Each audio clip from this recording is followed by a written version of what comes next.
Paldo yung aso.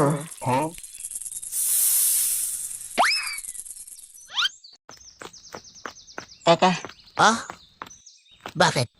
naiihi ako. Mauna ka na. Sunod na lang ako. Sige.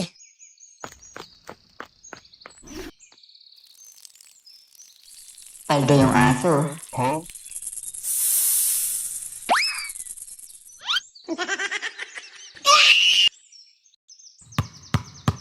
Pag ito na siya't magpapatuloy na ako. Ah? Ba't wala pa si Kalbo? Pre, balikan ko lang si Kalbo, baka naligaw.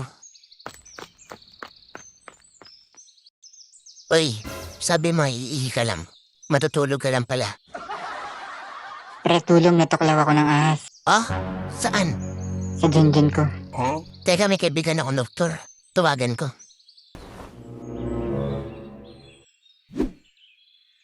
Base sa resulta, busog ka lang. Hindi ka buntis. Hello? Dok, yung kaibigan ko, tunaklaw ng ahas. Malayo pa ang ospital. Anong dapat gawin? Ganun ba?